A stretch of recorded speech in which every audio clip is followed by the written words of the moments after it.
Pemirsa, meski mendapat penolakan dari sejumlah pihak, rancangan Kitab Undang-Undang Hukum Pidana atau RKUHP telah lolos tingkat 1 di Komisi 3 DPR RI. Bahkan Wakil Ketua DPR Sufmi Dasko menyebut RKUHP akan disahkan dalam waktu dekat.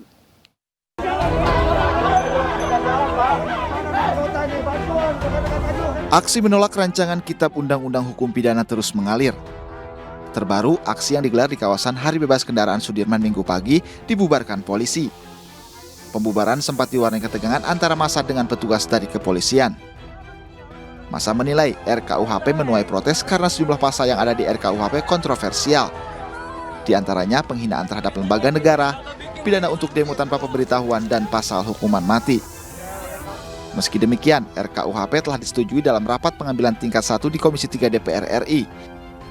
RUU tersebut selanjutnya akan dibawa ke rapat paripurna untuk disahkan menjadi undang-undang. Hasil komunikasi dengan Bu Ketua DPR bahwa dalam waktu dekat kita akan rapimkan, dan insya Allah sebelum kami memasuki masa reses di masa sidang ini, RUU KUHP akan disahkan di paripurna DPR. Selasa atau Kamis depan begitu, Bang? Ya, mengenai jangka waktu nanti kita akan koordinasikan, mengingat waktu rapim dan bamus itu harus disinkronkan antara pimpinan DPR, pimpinan fraksi serta AKD, demikian. Dasko juga menjelaskan dari 9 fraksi yang ada di Komisi 3 DPR, hanya fraksi PKS yang memberi catatan terhadap RKUHP. Mereka menilai RUU tersebut membungkam kebebasan demokrasi. Sementara 8 fraksi lainnya menyetujui tanpa syarat. Wamenkumham Edward Omar Sarid Hiaris membantah RKUHP dibahas secara tertutup. Hiaris menegaskan pembahasan RKUHP dilakukan dengan melibatkan banyak pihak dan dilakukan tidak terburu-buru. Dari Jakarta, Tim Liputan iNews melaporkan. Bagaimana proses pembahasan RKUHP? Apakah sudah mendengar aspirasi publik dan apakah pasal-pasal yang menjadi sorotan tetap akan dilanjutkan? Kami akan membahasnya bersama juru bicara Tim Sosialisasi RKUHP Albert Aris, anggota Komisi 3 DPR RI dari fraksi Gerindra Habibur Rahman, serta peneliti Komisi untuk Orang Hilang dan Korban Tindak Kekerasan atau Kontras Rozi Brilian. Selamat sore Bapak-Bapak. Selamat sore, Assalamualaikum. Waalaikumsalam. Baik, saya langsung ke Pak Albert terlebih dahulu. Akan segera disahkan RKUHP ini banjir kritikan dan masih saja ada pasal-pasal yang disoroti karena dinilai kontroversial. Sebenarnya Anda melihatnya apa yang bisa menyatakan pernyataan Wamenkumham bahwa pembahasannya sudah dilakukan secara terbuka dan sudah mendengar masukan-masukan dari publik? Ya, begini Mbak, dalam perjalanan RKUHP ya, mulai dari tahun 63 sampai tahun 2013, di mana draft pertama kali diserahkan kepada DPR, itu sudah melalui proses pembahasan dan penyusunan yang sangat panjang. Nah, pasca tertunda pengesahannya di 2019, sesuai arahan dari Presiden, tim perumus RKUHP dan sosialisasi sudah memastikan bahwa hak masyarakat sipil dan kelompok-kelompok yang mungkin berbeda pendapat dengan kami itu sudah diberikan hak untuk memenuhi partisipasi yang bermakna, yaitu hak untuk didengar, hak untuk dijelaskan, dan hak untuk dipertimbangkan masukan dan aspirasinya. Jadi tidak benar kalau dikatakan bahwa penyusunan RKUHP ini tidak partisipatif dan tidak bermakna. Semua masukan itu yang diberikan oleh teman-teman masyarakat sipil itu kami bahas, kami uji dengan konstitusi, kami uji dengan putusan MK, dan kami uji dengan peraturan perundang-undangan yang saat ini masih berlaku. Demikian, Mbak. Baik, Pak Habibur Rahman, Partai Gerindra ini salah satu yang menerima pengesahan RKUHP tanpa syarat nantinya. Artinya apakah dari fraksi Partai Gerindra melihat tidak ada pasal yang bermasalah dalam RKUHP yang akan segera disahkan ini? Ya, saya perlu sampaikan bahwa seluruh fraksi di DPR menyetujui dengan bulat pengesahan di tingkat pertama. Kalau soal catatan tentu semua memiliki catatan. Kalau soal apakah kita menganggap 100% KUHP ini sesuai dengan aspirasi partai, tentu masing-masing fraksi akan mengatakan tidak 100% sesuai dengan aspirasi partai kami, ya, fraksi kami. Tapi itulah konsep berdemokrasi kita ya di DPR. Kami menyampaikan apa yang kami ideal, lalu kita berdiskusi sejauh mana kami bisa memperjuangkan apa yang kami anggap ideal tersebut, dan kami tidak memaksakan diri. Tapi yang paling penting adalah bahwa kita mengakhiri era ya di mana kita sudah 150 tahun memakai KUHP bikinan penjajah Belanda, dan ada pasal-pasal yang terkait KUHP yang berlaku saat ini harus segera dicabut dengan berlakunya KUHP yang baru. Ya, kami juga tadi mengatakan banyak sekali yang sudah kita lakukan. Kalau dikatakan tergesa-gesa, itu sangat menggelikan. Pernyataannya mengatakan pengesahan ini tergesa-gesa. Kenapa? Di masa sidang ini saja ini sudah tahun ketiga, ya, baru kita bisa mengesahkan KUHP ini. Dan tadi dikatakan prosesnya sejak tahun 63 dan lain sebagainya, di mana kita selalu menunda. Terakhir ini kan sempat juga ditunda kemarin, ya, beberapa hari yang seharusnya dibahas seminggu sebelumnya ditunda lagi, gitu loh. Sehingga memang kita harus pada satu titik kita harus mengesahkan. Ada berapa hal, ya, berapa hal yang sudah dilakukan DPR dalam hal ini, diantaranya juga fraksi Gerindra dalam konteks menyerap aspirasi masyarakat. Yang pertama, ya, menyerap aspirasi masyarakat soal penghapusan pasal, ya, misalnya pasal advokat curang, ya, itu dari teman-teman organisasi advokat kami perjuangkan berhasil dihapuskan. Lalu penghapusan kata dapat dalam pasal 100 hukuman mati. Ini saya terima ratusan, bahkan mungkin ada hampir 1000 WA, ya. Saya di blasting, WA kami di blasting semua, meminta pasal tersebut kata dapat dicabut. Kami cabut pasal tersebut, sudah dicabut, gitu kan. Lalu soal pasal-pasal penghinaan, ya, pasal-pasal penghinaan kepada penyelenggara negara, terhadap kekuasaan umum yang tadi sangat luas dihilangkan, tinggal kepada kepada lembaga negara, di mana dibatasi beberapa lembaga negara yang tidak luas seperti sebelumnya, dan diberi batasan-batasan agar pasal tersebut tidak digunakan oleh pemerintah yang berkuasa untuk menjadi alat kekuasaan. Kami juga sudah memasukkan pasal-pasal yang sebelumnya tidak ada, ya, soal rekayasa yang dilakukan penegak hukum. Kali ini sekarang kan banyak laporan penegak hukum melakukan rekayasa hukum. Nah, ini kita masukkan dan sehingga bisa memberikan keadilan masyarakat yang menjadi, nanti dulu, kalau Anda minta penjelasan saya jangan dipotong dulu, gitu loh. Ya, meminta keadilan soal terjadinya rekayasa hukum. Nah, jadi itu sudah kita lakukan. Kalau toh tidak 100% mengadopsi apa yang diinginkan masyarakat, juga karena aspirasi masyarakat bisa berbeda secara ekstrim satu sama lain. Contoh, ya, pasal soal kohabitasi atau kumpul kebo. Kalau untuk masyarakat di dapil saya, pasal ini dianggap penting, bagus masuk larangan kumpul kebo, kohabitasi di Jakarta Timur. Dan bahkan dianggap kurang tegas. Tapi ada pihak-pihak yang menyerukan, mengacam pasal ini seolah masuk ke ranah privasi. Begitu juga pasal soal perluasan larangan zina. Kalau di tempat dapil saya, pasal ini dianggap bagus sekali, gitu kan. Tapi ada juga kelompok masyarakat yang mengecam dan meminta pasal soal larangan soal pengaturan zina ini dihapus karena masuk ke ranah-ranah privasi dan tidak menghormati hak asasi manusia. Nah, kurang lebih itulah yang sudah terjadi, dan kami berupaya bahwa RKUHP ini segera disahkan dalam paripurna secepat mungkin, ya. Kalau bisa besok, mungkin besok, ya. Yang jelas dalam masa sidang ini.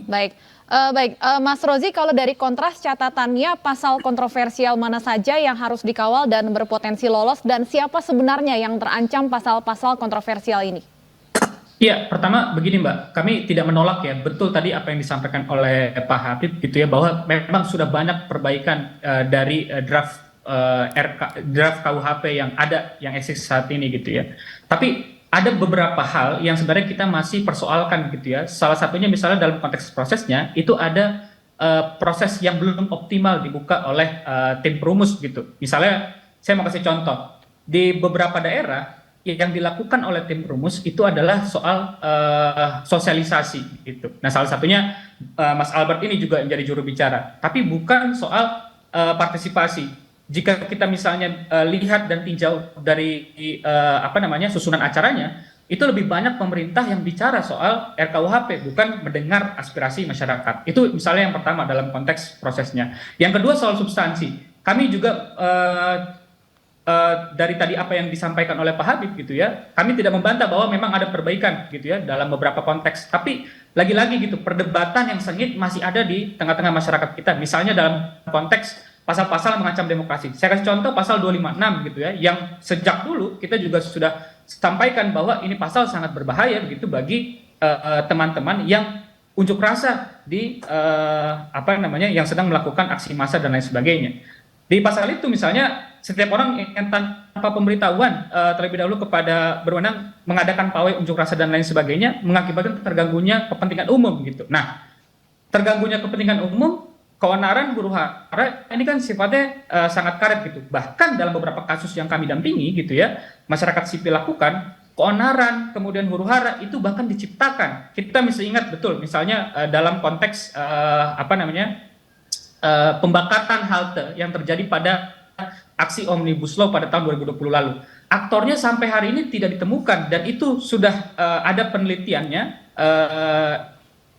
basisnya investigasi secara teknologi yang menyatakan bahwa itu bukan dari kalangan massa aksi. Jadi kami melihat bahwa pasal-pasal ini justru akan cenderung mengkriminalisasi proses-proses real yang terjadi di lapangan gitu. Jadi kami berharap juga bahwa pemerintah bersama DPR juga melihat studi kasus demikian agar bisa pasal-pasal yang kemudian nanti bisa berlaku itu juga tidak berpotensi besar untuk mengkriminalisasi publik, terutama dalam menyampaikan hak-hak konstitusionalnya. Mungkin saya sampai itu dulu, Mbak. Sudah lebih baik, tapi masih ada pasal karet yang bisa mengancam kebebasan demokrasi. Pak Albert, silakan tanggapan Anda. Ya, saya mau tanggapi yang pertama dari sisi proses ya Mbak Stefani. Yang pertama, kalau tidak ada partisipasi bermakna, tidak akan mungkin ada perubahan draft yang terjadi, mulai dari draft 4 Juli, kemudian draft 9 November, sampai draft 24 November yang pada saat itu juga kembali disempurnakan bersama anggota Dewan di Komisi 3. Jadi ini sebenarnya kami mendengar banyak loh.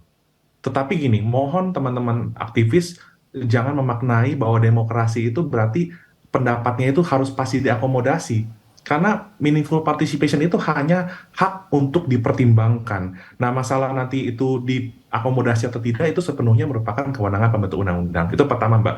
Jadi saya memastikan sore hari ini tadi sudah disinggung oleh Pak Habib, meaningful participation dalam RKUHP mungkin satu-satunya yang paling terbaik, Pak Habib. Betul ya Pak, ya paling terlama dan terbaik undang-undang ini untuk meaningful participation. Itu yang pertama. Yang kedua, mengenai pasal 256 ya, itu babnya ada di ketertiban umum Mbak Stefani. Jadi kalau sudah diberitahukan adanya unjuk rasa, meskipun akibat yang terjadi itu sudah ada berupa terganggu ketertiban umum, pelaku unjuk rasa atau pemimpin unjuk rasa tersebut tidak bisa dipidana. Karena kita tahu dalam hukum pidana itu setiap unsur itu harus terpenuhi sampai kumulasi. Nah, kalau teman-teman ini sudah melakukan pemberitahuan kepada pihak yang berwajib, maka dipastikan tidak akan ada pidana terhadap mereka yang melakukan unjuk rasa.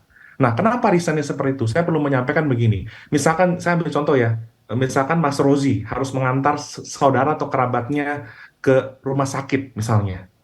Tiba-tiba ada demo tanpa pemberitahuan, ada unjuk rasa tanpa pemberitahuan, sehingga akses untuk menuju rumah sakit tersebut menjadi terhalang. Bagaimana hak asasi dari orang yang sakit tadi untuk dipenuhi hak-hak kesehatannya? Nah, tentu dalam melaksanakan hak asasi untuk unjuk rasa yang dijamin penuh konstitusi, kita juga perlu memperhatikan hak asasi orang lain. Hanya jadi pemberitahuan saja sekali. Ya Pak Albert, bukan mengantongi izin. Jadi cukup memberikan pemberitahuan, maka pasal 256 tersebut tidak akan terpenuhi unsur terganggu ketertiban umum. Simple as that, Mbak Stefani. Baik, Mas Rozi ada tanggapan? Mas Albert, tadi di VT juga iNews juga menampilkan gitu ya soal demonstrasi yang kami lakukan gitu ya, yang dilakukan di Car Free Day kemarin.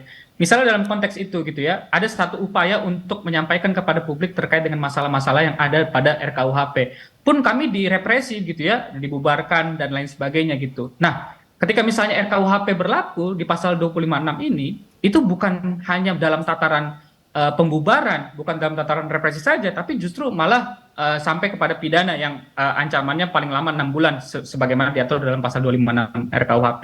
Jadi sebenarnya konteks-konteks demikianlah yang sebenarnya harus juga dipertimbangkan, dipikirkan oleh tim perumus dan Bapak Ibu anggota DPR gitu dalam merumuskan pasal ini. Jadi belum kita nanti bicara soal ini juga, Mas Albert, soal pasal penyerangan kehormatan dan harkat martabat Presiden, dan tadi juga walaupun sudah disinggung oleh Pak Habib juga ya berkaitan dengan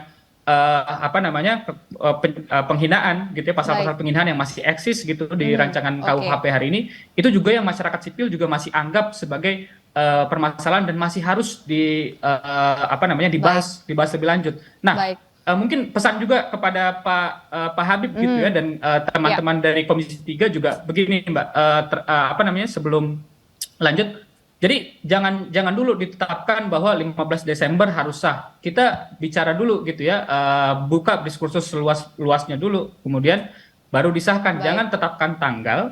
Baru nanti kita tergesa-gesa, terburu-buru, padahal proses-proses dialogisnya belum dilaksanakan secara tuntas gitu ya, secara komprehensif. Jadi lebih baik nggak harus sampai 15 Desember dulu. Gitu. Terakhir saya beri kesempatan Pak Habibur Rahman untuk menanggapi, singkat saja Pak, silakan.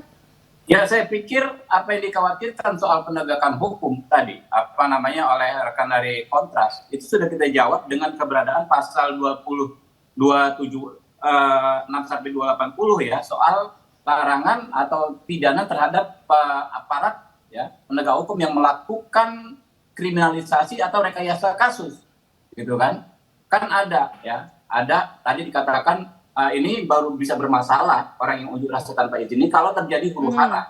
Tadi dikatakan dibuat-buat dan lain sebagainya. Dengan KUHP yang baru ini, aparat penegak hukum yang melakukan rekayasa yang dikhawatirkan tadi, justru dia bisa terkena pasal yang lebih berat daripada jika dilakukan oleh masyarakat biasa. Nah, kemudian soal timing, nggak akan selesai Pak. Kita tunggu lewat tanggal 15 Desember sampai 15 Desember 2050 juga nggak akan selesai. Nggak akan semua sempurna gitu loh. Padahal yang mendesak adalah sekarang mengakhiri produk undang-undang KUHP dan turunannya saat ini yang berlaku saat ini. Contoh, Undang-Undang 146. Ini undang-undang pemecah rekor pengantar orang ke penjara terbanyak setelah reformasi. Habib Rizik, Sagana Nenggolan, Edi Mulyadi dituduh menyebar berita bohong tanpa mempersoalkan akibatnya. Tidak terjadi kerusuhan, tapi orang-orang ini masuk penjara. Dengan KUHP yang baru, Undang-Undang 146 dicabut, gitu kan? Baru kami bisa tangkap orang poinnya. yang dituduh menyebar berita bohong di penjara kalau terjadi kerusuhan. Nah, makanya lebih urgent mencabut KUHP yang saat ini dan mengesahkan KUHP saat ini daripada terus menunda. Baik, kami tangkap poinnya Pak Habibur Rahman. Sayang sekali waktu kita terbatas. Terima kasih banyak Pak Habibur Rahman, Pak Albert, Pak Ozi. Semoga ada kesempatan lain untuk kita berdiskusi lebih komprehensif. Terima kasih, selamat sore. Pemirsa, rekaman CCTV yang menampilkan gerak-gerik terdakwa Ferdy Sambo sebelum menembak Brigadir Yosua diputar dalam sidang hari ini. Kami akan segera kembali dengan informasi selengkapnya sesaat lagi.